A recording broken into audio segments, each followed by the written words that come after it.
Bonjour à tous et bienvenue pour le point hebdomadaire des préliminaires de Coupe d'Europe. On va voir ce qui s'est passé la semaine dernière avec donc ce premier tour qualificatif retour en Ligue des Champions, Europa League et Conference League. Pour ceux qui ne connaissent pas l'incroyable aventure estivale de ces tours éliminatoires, je vous renvoie évidemment à la vidéo de la semaine dernière sur le retour de ces préliminaires. Puisque en effet, on évoquait les aventures gibraltariennes et galloises, notamment ces clubs qui vivotaient principalement au Pays de Galles, derrière l'ogre totémique de Newsense TNS qui s'est brillamment qualifié face aux champions du Monténégro, et ben on avait des équipes qui tentaient avec 2-3 bouts de chandelle et des joueurs de 6e, 7e, 8e division anglaise de passer un tour en Coupe d'Europe. Alors évidemment cette vidéo elle ne sera pas trop britannique, elle sera plus d'un autre côté de l'Europe. On va aller un peu dans les Balkans, mais également dans les pays baltes, parce qu'il y a un nouveau vent qui souffle à l'Est.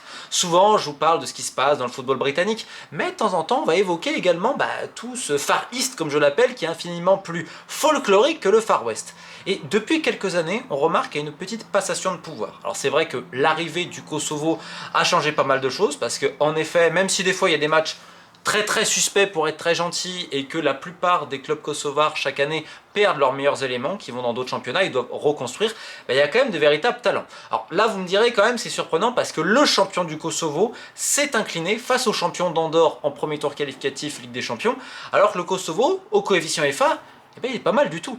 Vous avez également d'autres pays en Europe de l'Est, on peut penser à la Bosnie-Herzégovine où ça va plutôt bien, et puis vous avez ce qui ne va pas du tout, le Monténégro, qui est l'un des pires championnats d'Europe au coefficient UEFA. Et d'ailleurs, le récent champion, Desic, peut-être mal le prononcer, qui faisait de mémoire sa première en Ligue des Champions, s'est fait littéralement atomiser par TNS, le fameux ogre gallois, 4-1 en cumulé. Et en fait, le Monténégro, c'est un peu le parent pauvre, et comme je le dis, ça peut paraître bizarre, puisque l'équipe nationale, n'est pas non plus horrible, mais alors le championnat, ça ne va pas du tout. Vous avez quelques clubs qui donnent des salaires corrects, mais en fait, entre des propriétaires complètement impatient, une cour de flatteurs et énormément d'amateurisme, voire d'incompétence, et tu arrives à un degré d'exigence vraiment très faible.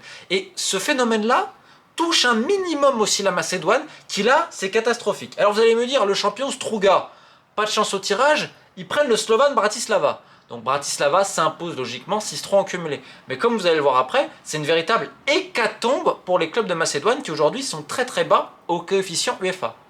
Et à l'inverse, il y a quelques années, on va dire le parent pauvre du football européen, il se trouvait surtout au niveau des pays baltes. Lettonie, Estonie et Lituanie.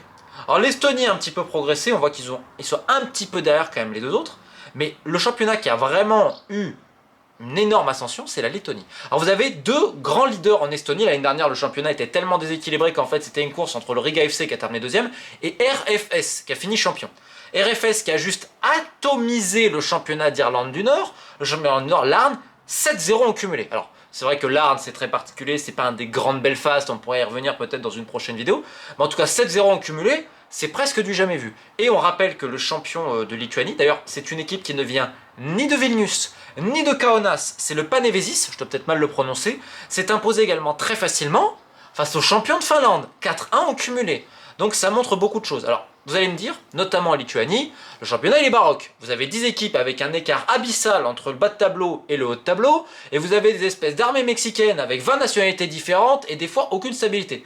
Je vous l'accorde, vous avez d'ailleurs des joueurs du Nicaragua, dont j'avais largement évoqué la trajectoire dans The Beautiful Game, pour ceux que ça intéresse, qui vont entre la Lituanie, parfois l'Estonie, mais également la Lettonie. Néanmoins, on voit de véritables progrès, alors ça n'empêche pas les affres et certains soucis, parce qu'il y a eu un peu plus d'argent, il y a eu des propriétaires qui ont également été ambitieux, et en Lettonie, tu as quand même une ligue qui essaye de faire un minimum quelque chose de cohérent. En fait, tout l'inverse des championnats que je vous ai cités auparavant. Et donc, pour aller un petit peu plus loin et expliciter tout ce que je vous ai dit, on le voit forcément dans le résultat où le champion de Bosnie s'est qualifié, alors ça a été difficile, au pénalty face au champion d'Albanie.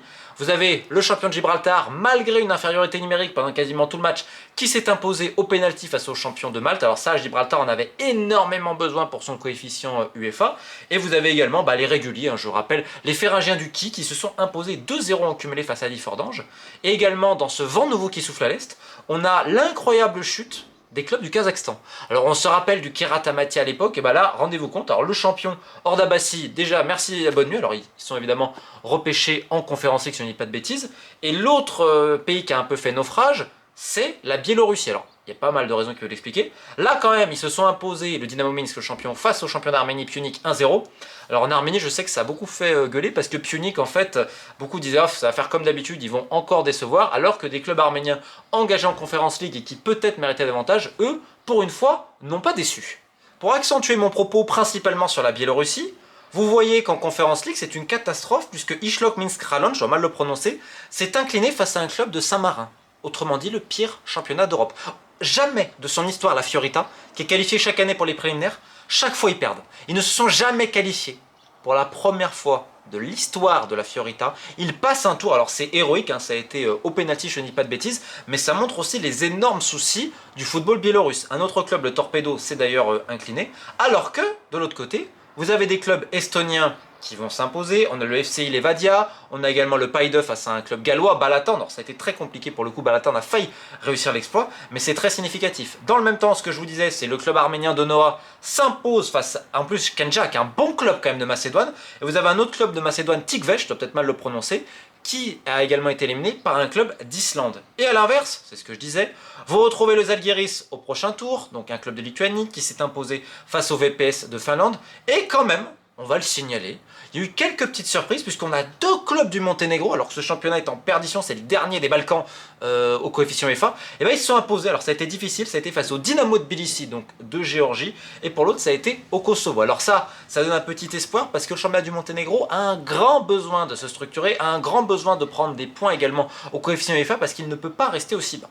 Après, qu'est-ce qu'on a? On a évidemment, comme je vous disais, les Gallois de Southampton, je dois mal le prononcer, qui jouaient les Crusaders d'Irlande du Nord. On rappelle ce club complètement semi-professionnel, complètement baroque, qui n'avait pas tous ses joueurs. Première apparition en Coupe d'Europe, et évidemment la Green Army était là, 400-500 personnes venues à Belfast spécialement. Ils avaient ouvert la marque, et puis finalement Crusaders était revenu, c'est un habitué des joutes européennes, malgré le départ, la retraite de sa légende, l'ailier virevoltant dont je vous parle depuis tant d'années, Paul Hitley, qui était également banquier dans le civil. Et Crusaders s'est allé jusqu'au penalty, et ironie du sort, c'est l'un de ses vétérans, son grand buteur, qui n'a connu qu'un club dans sa carrière, Owens, l'attaquant parfois un petit peu frustre devant les buts, qui a un grand gabarit, et c'est lui qui va rater le penalty décisif. Et donc c'est finalement ce petit club gallois qui sera qualifié au deuxième tour. C'est évidemment héroïque parce que malheureusement, les Nomads de Conakry et Balaton, les autres écuries galloises de Conference League, ne verront pas le deuxième tour. Pareil, même sort malheureusement pour certaines équipes de Gibraltar, dont Saint-Joseph, qui a pourtant tout donné, qui s'incline simplement 3-2 face à Shelbourne. Et dans l'autre duel,